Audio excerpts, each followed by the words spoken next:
প্রিয় দর্শক, সাজ্জাদ কাদিরের সালাম নেবেন। আসসালামু আলাইকুম। একই সাথে আদাব, নমস্কার, প্রীতি এবং শুভেচ্ছা জানবেন।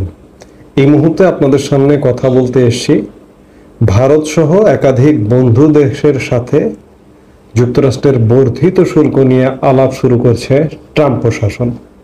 বাংলাদেশ কি করছে এই প্রসঙ্গটা নিয়ে কথা বলতে চাই।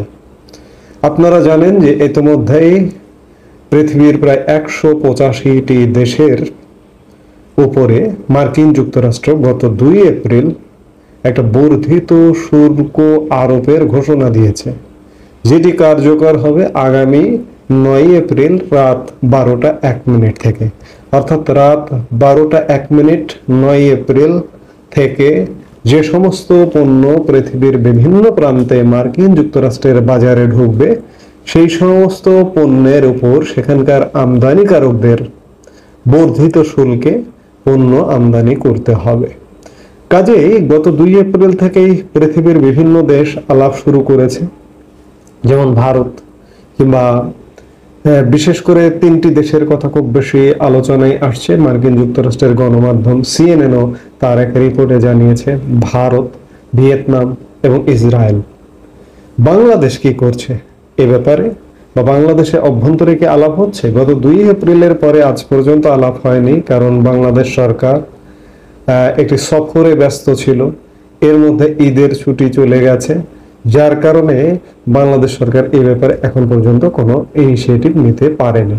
তবে আমরা যে মুহূর্তে কথা বলছি সেই মুহূর্তে এই বিষয়টি নিয়ে নাকি একটি জরুরি বৈঠক চলছে প্রধান উপদেষ্টার যমুনায়, সংশ্লিষ্ট উপদেষ্টা সংশ্লিষ্ট বিশেষজ্ঞদের নিয়ে। এটি জানা গেছে প্রধান উপদেষ্টা প্রেস সচিব শফিকুল আলমের সামাজিক যোগাযোগ মাধ্যম থেকে।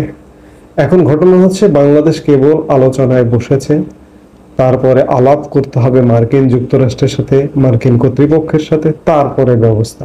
কিন্তু ইতিমধ্যে ভারত, আমি সিএনএন এর রিপোর্টে যেটি দেখলাম, ভারত, ভিয়েতনাম, ইসরায়েল তারা আলাপ শুরু করেছে। ভারতের উপরে শুল্ক আরোপ করেছে 26%, ভিয়েতনামের উপরে 46%। ভিয়েতনাম খুব গুরুত্বপূর্ণ একটি ব্যাপার, কারণ বাংলাদেশের পোশাক শিল্পের প্রধান প্রতিদ্বন্দ্বী, প্রধান প্রতিযোগীগুলোর মধ্যে একটি হচ্ছে ভিয়েতনাম। যদিও বাংলাদেশের থেকে বেশি তার উপরে শুল্ক আরোপ করা হয়েছে, বাংলাদেশে 37%, ভিয়েতনামে 46%, আবার ইসরায়েলের উপরে 17% শুল্ক আরোপ করা হয়েছে। এই 3টি দেশের সাথে খুব জোরালো ভাবে আলাপ হচ্ছে। এই দেশগুলো এমনটাও ভাবছে যে মার্কিন যুক্তরাষ্ট্রের পণ্য তাদের দেশে ঢুকতে প্রয়োজনে শূন্য শুল্কের মধ্যে ঢুকে যাবে, তবুও মার্কিন যুক্তরাষ্ট্রে তাদের পণ্য ঢুকতে, তাদের পণ্য রপ্তানি করতে যেন বর্ধিত শুল্কের মুখে পড়তে না হয়। এখন প্রশ্ন হচ্ছে যে বাংলাদেশ কি করবে? বাংলাদেশের এই শুল্কটা আরোপ করেছে ট্রাম্প প্রশাসন কিভাবে? ট্রাম্প প্রশাসন আরোপ করেছে কিভাবে আমি সেটি গতকালকের একটি ভিডিওতে বলেছি, আবারও বলছি যে ধরুন বাংলাদেশের রপ্তানি এবং মার্কিন যুক্তরাষ্ট্র থেকে আমদানি এবং রপ্তানির যে ঘাটতির পরিমাণ, এই ঘাটতির পরিমাণকে মার্কিন যুক্তরাষ্ট্রে রপ্তানির পরিমাণকে দিয়ে ভাগ করে যে এভারেজটা পাওয়া গেছে, সেই এভারেজের 50% শুল্ক আরোপ করেছে। অর্থাৎ এই হিসেবে বাংলাদেশে এভারেজ হয় 74%, 74-এর অর্ধেক 37% শুল্ক আরোপ করেছে।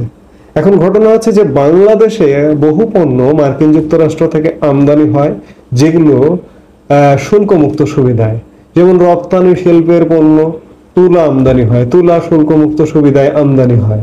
খাদ্য, গম আমদানি হয়, সেটিও শুল্কমুক্ত সুবিধায় আমদানি হয়। তো এই ধরনের যদি শুল্কমুক্ত সুবিধা এবং শুল্ক দেয়া আমদানি হয় খুব সীমিত পরিমাণ, সেই জায়গায় বাংলাদেশ এটিকে কিভাবে ম্যানেজ করবে সেটি একটি বড় প্রশ্ন। কারণ এটি যদি ম্যানেজ না করা হয়, বাংলাদেশ একটা অর্থনৈতিকভাবে ভয়াবহ বিপর্যয়ের মধ্যে পড়বে।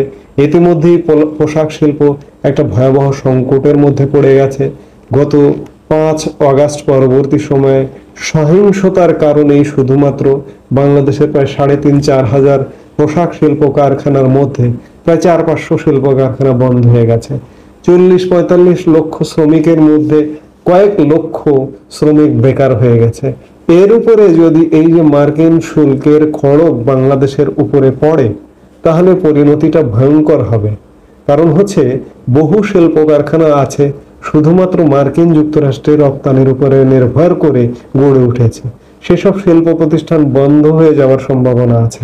ধরে নিন যে ভিয়েতনাম আমার প্রধান প্রতিদ্বন্দ্বী, ভিয়েতনামে যদি শুল্ক কমে আসে বাংলাদেশের থেকে, মার্কিন যুক্তরাষ্ট্র তাহলে কিন্তু বাংলাদেশ থেকে আর পণ্য কিনবে না। বাংলাদেশের থেকে পণ্য শুল্কে কম আছে ভারত থেকে কিনবে, কিংবা পাকিস্তান থেকে কিনবে। পাকিস্তানের শুল্ক বাংলাদেশে 37, পাকিস্তানে 29 ধার্য করেছে। সেই জায়গায় বাংলাদেশ মার্কিন যুক্তরাষ্ট্রের মার্কেট হারাবে। মার্কেট হারালে কি হবে? আমাদের যে রপ্তানি আয়, ধরে নিন যে আমাদের $40 বিলিয়ন বাৎসরিক রপ্তানি আয়, সেখানে একটা বিরাট প্রভাব পড়বে। 5 ভাগের 1 ভাগ আমরা মার্কিন যুক্তরাষ্ট্রের বাজারে রপ্তানি করি। এই রপ্তানি আয়ে যদি আমাদের প্রভাব পড়ে, আমাদের বৈদেশিক মুদ্রার রিজার্ভে প্রভাব পড়বে। এই রিজার্ভে প্রভাব পড়বার কারণে আমরা যে আমদানি ব্যয় মেটাই, রিজার্ভ থেকেই মূলত আমদানি ব্যয় মেটানো হয়, সেই আমদানি ব্যয় মেটাতে গিয়ে আমরা হিমশিম খাবো। সবকিছু মিলিয়ে বাংলাদেশের অর্থনীতিতে একটা হযবরল অবস্থা তৈরি হবে। উন্নত দেশগুলো বা যেগুলো নেগোসিয়েট করতে পারে সেগুলো কিন্তু ম্যানেজ করে ফেলবে, সেগুলো তাদের সুবিধাজনক জায়গায় যাবে, ভারত সুবিধাজনক জায়গায় চলে যাবে। কিন্তু আমরা কি আদৌ পারবো? আমরা যদি না পারি, আমাদের চড়া মূল্য দিতে হবে। আমরা চাই না আমাদের সামনের দিনগুলোতে আরো চড়া মূল্য দিতে হোক। সেটি আমরা আশা করি যে আমরা একটা ভালো সমাধানে যাব।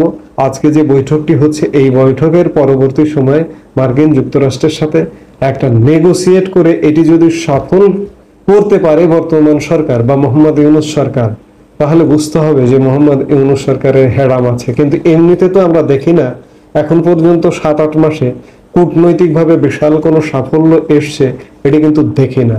এখন দেখার বিষয় যে এই বিষয়টা নিয়ে কি ঘটে। এই বিষয়টা নিয়ে যদি ভালো কিছু ঘটে, তাহলে প্রশংসা করবো ডক্টর ইউনূসের, যে ডক্টর ইউনূস পারবেন, আসলে পারবেন। কাজেই এটি সমাধান না হওয়া পর্যন্ত কিছু বলা যাচ্ছে না। এই মুহূর্তে এ পর্যন্তই। সবাই ভালো থাকুন, সুস্থ থাকুন। আমাদের ভিডিওগুলো নিয়মিত পেতে সাবস্ক্রাইব করুন Sajjad Kadir and the legends YouTube channel এবং লাইক, কমেন্ট, শেয়ার করে সাথে থাকুন।